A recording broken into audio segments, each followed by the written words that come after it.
Are you still waiting for my message? Yeah, I know.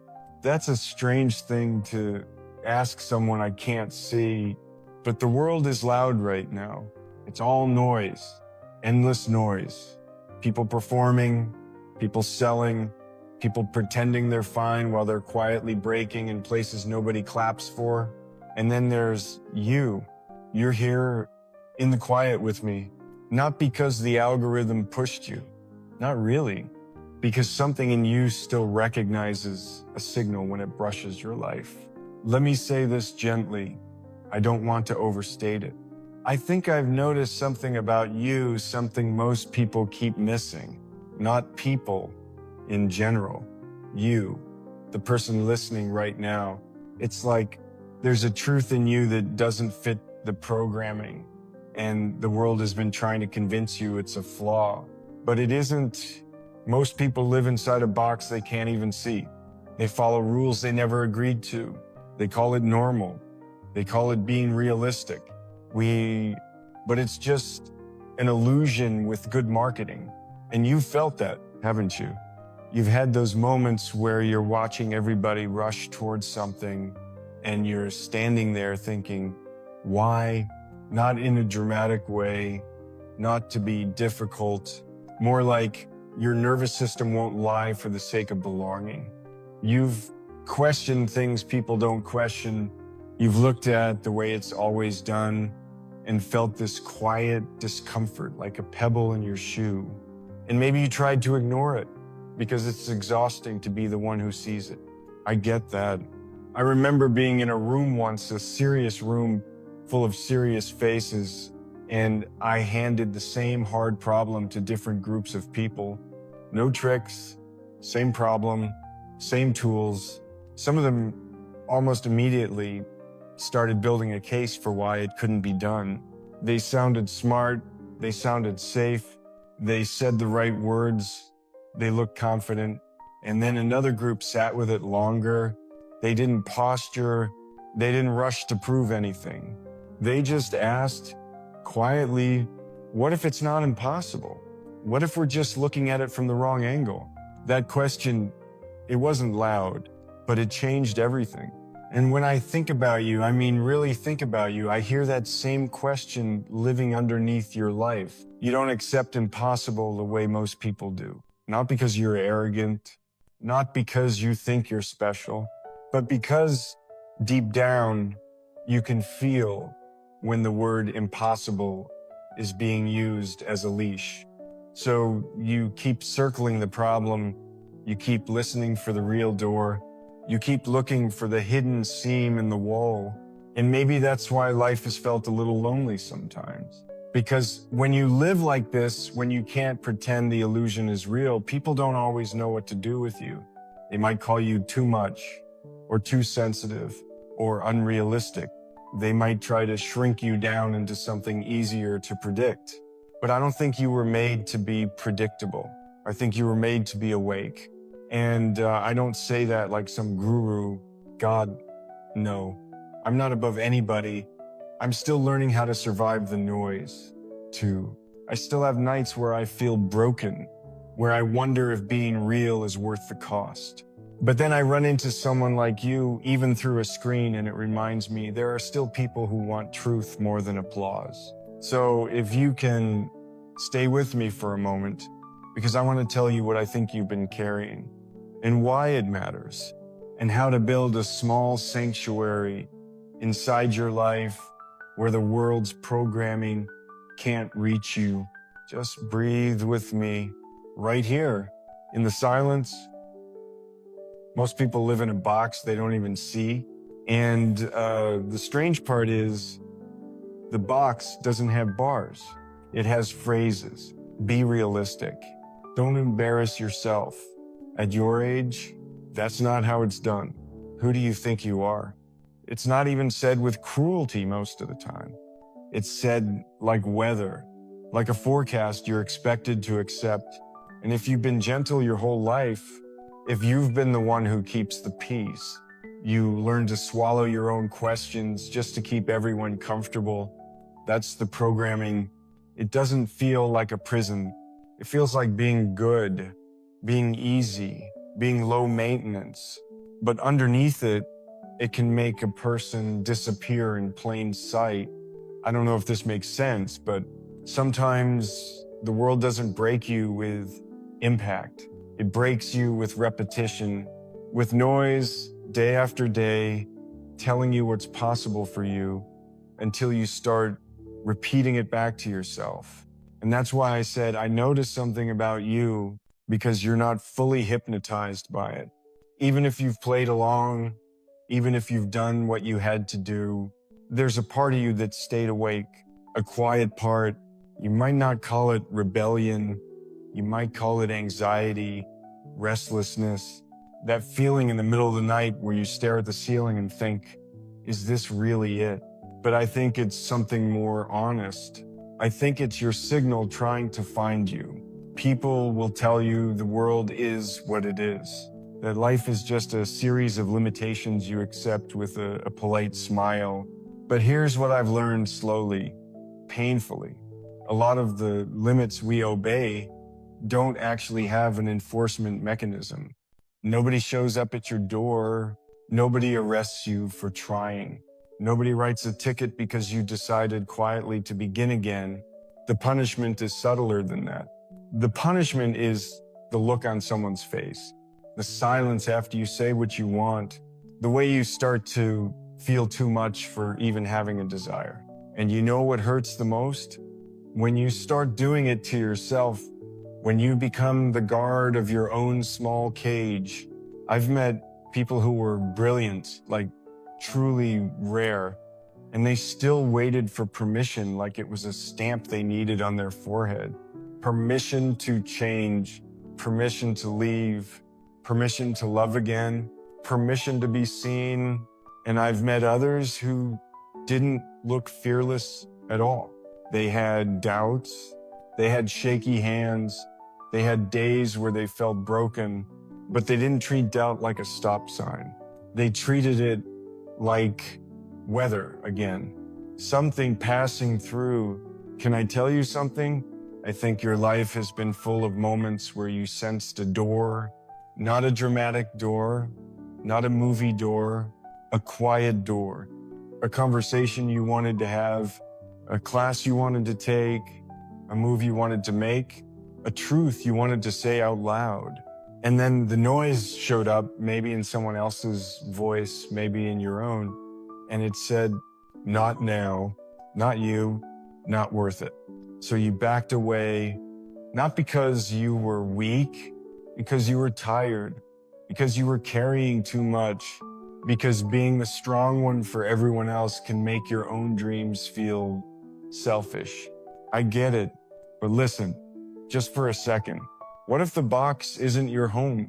What if it's just a place you were trained to survive in?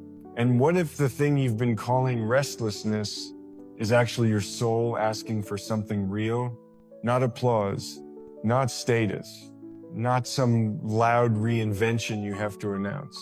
Just real, a life that feels like yours when you're alone in the silence. That's what I mean by sanctuary.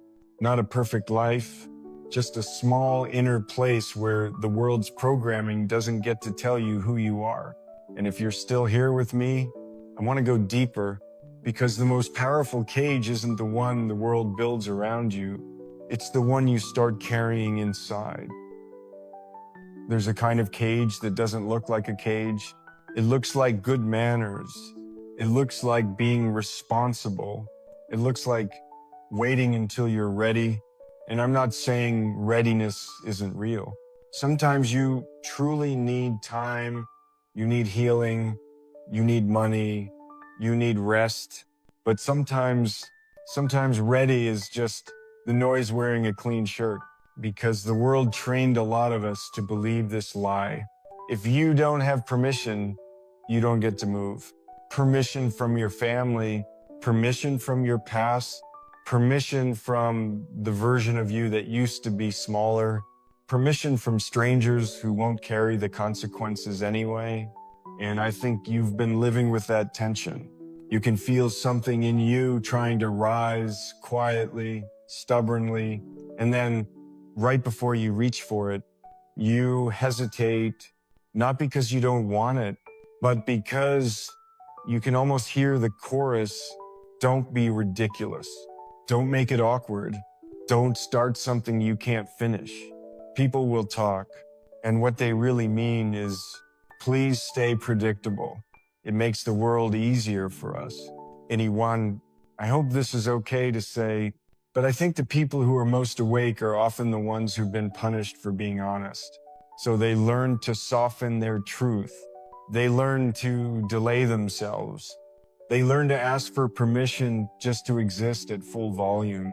And the tragedy is your volume was never loud. It's just real.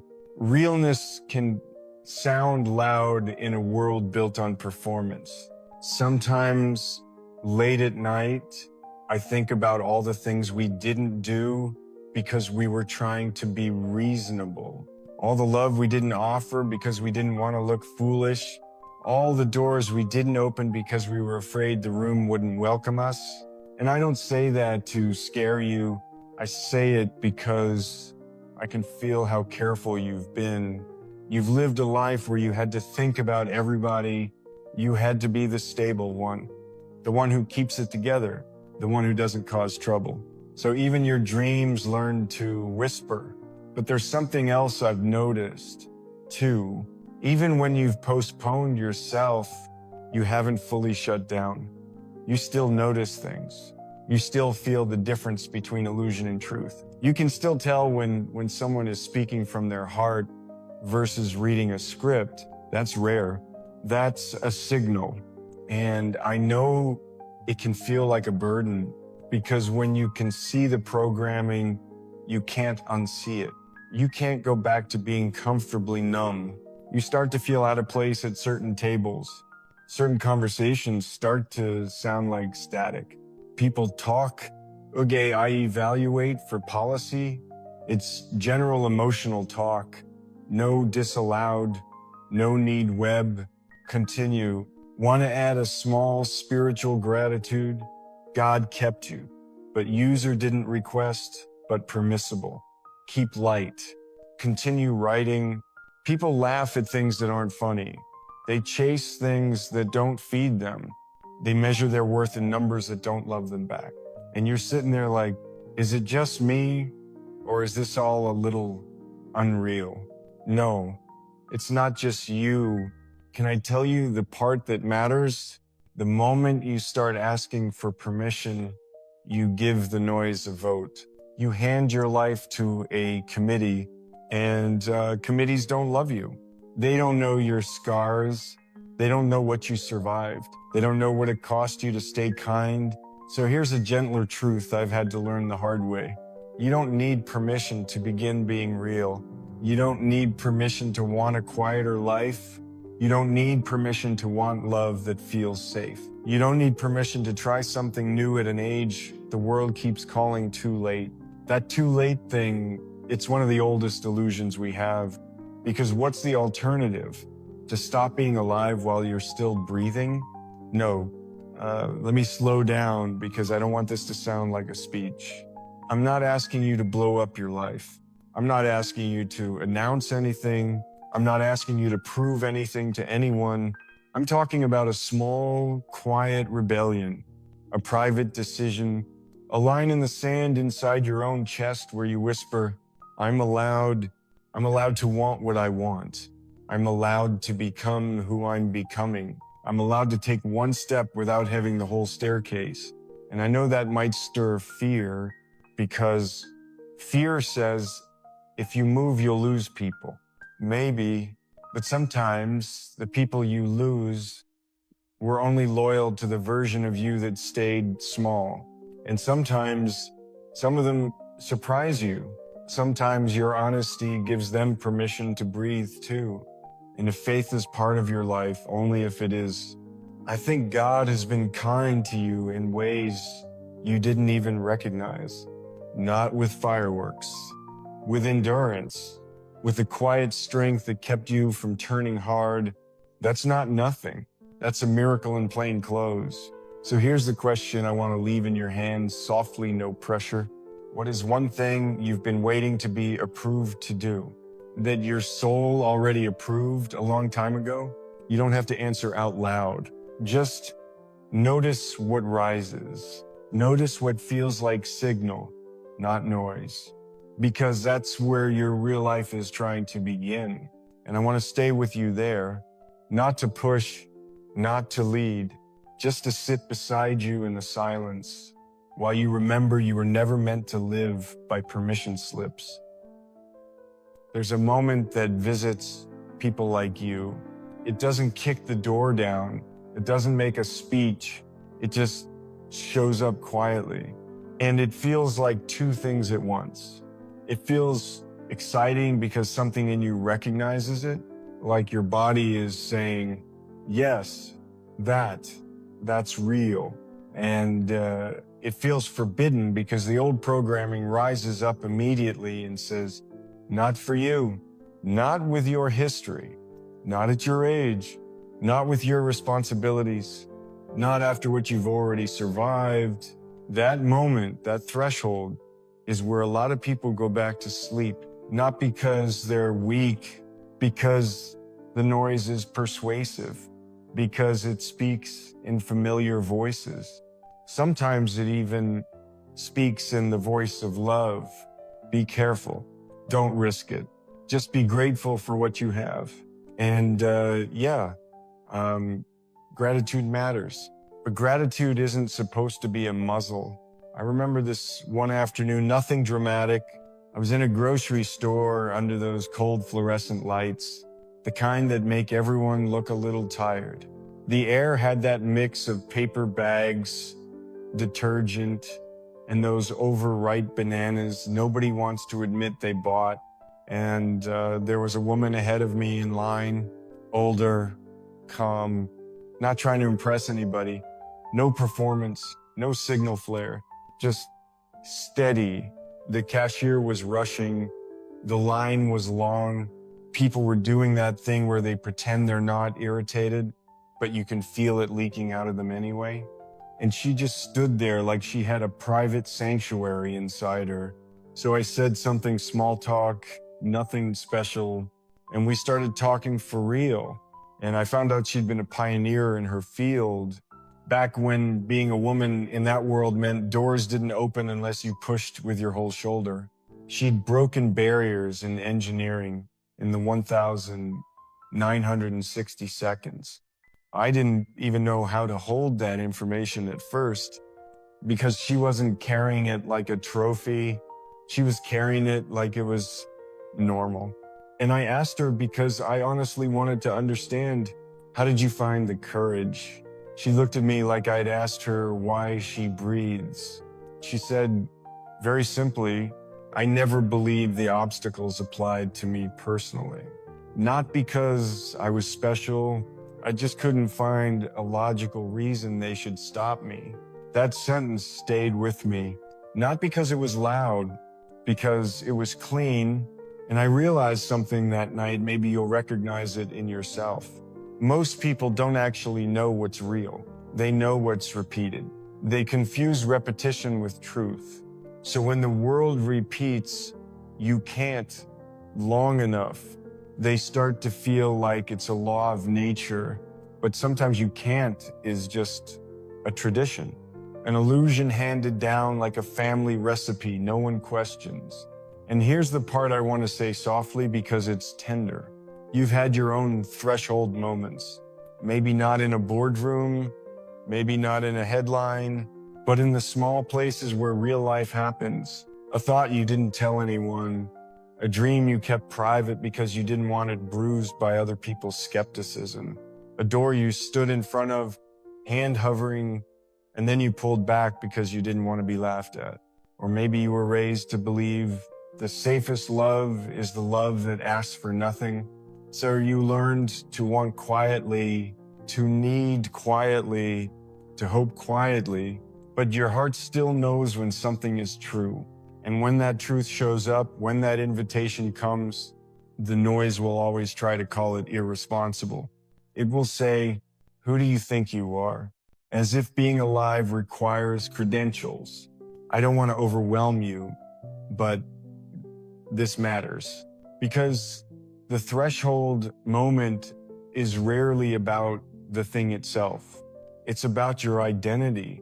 It's the moment you decide whether you're a person who waits for the world to allow you or a person who finally says in the quiet, I'm allowed to be real, not loud, real, not prove everybody wrong, real, just honest. And if you're scared, if you feel that ache in your chest, like, what if I fail? I want you to hear me. Failure isn't what the programming is protecting you from. It's protecting you from being seen. Because once you step through that door, once you claim something as yours, you can't pretend you don't want it anymore. And that's vulnerable. That's real. So maybe tonight, just tonight, you don't have to sprint into the future. Maybe you just notice the door. You notice what keeps calling you. You notice what feels like signal instead of noise. And you let yourself stand there a little longer than you used to, because I have a feeling the life you want has been trying to find you too. Let me be careful here, because the world loves turning something tender into a plan. It loves making a checklist out of a human heart. That's not what I'm doing. I'm not giving you a strategy. I'm not selling you a new personality. I'm not asking you to become someone louder. I'm just sitting with you in the quiet and telling you what I've learned about the difference between real and programmed. Here's the first thing. A lot of what you call fear isn't fear of the thing. It's fear of the story around the thing. Fear of being judged, fear of looking foolish, fear of being told you're too old, too late, too much, too needy, too hopeful. Fear of being seen reaching for something real and having someone slap your hand with a smile. That's why it feels so heavy. Because it's not just one moment you're facing, it's an entire crowd you've been carrying inside your head for years. And I know you might say it's not that serious, but it is. Because every time you deny yourself quietly, the noise gets stronger. It learns it can steer you. So if we're going to rewire anything, it starts small. It starts private. It starts with one honest question, not the world's question, yours. Can I tell you the question I keep coming back to? What would you do if permission had already been granted? Just sit with that, because the programming always begins with, I can't. And most of the time, I can't really means I don't want to be punished. Punished by embarrassment, punished by someone's disappointment, punished by the feeling that you stepped out of your assigned role. So let's separate two kinds of barriers. This matters. There are real barriers, things like time, money, skill, health, obligations. Those are real. Those require patience. They require steps. Sometimes they require help. And then there are artificial barriers. The ones made of shame, the ones made of ageism, the ones made of old family rules and old heartbreak and old voices. Artificial barriers don't stop you with force. They stop you with a feeling, that tightness in your chest, that who am I to want this? That sudden urge to minimize yourself before anyone else can. So here's the quiet rewire. When you feel that tightness, don't argue with it. Don't try to think positive. Don't force confidence like a costume. Just pause and ask, is this signal or is this noise? Signal feels clean. It feels like truth. Even if it's scary, noise feels sticky. It feels like someone else's voice wearing your mouth. And if you want something practical, something gentle, you can actually try this. Name one thing that is true about you right now. Not a dream, not a fantasy, a truth. Something like, I'm someone who still cares. I'm someone who hasn't given up, even if I'm tired. I'm someone who wants a life that feels real.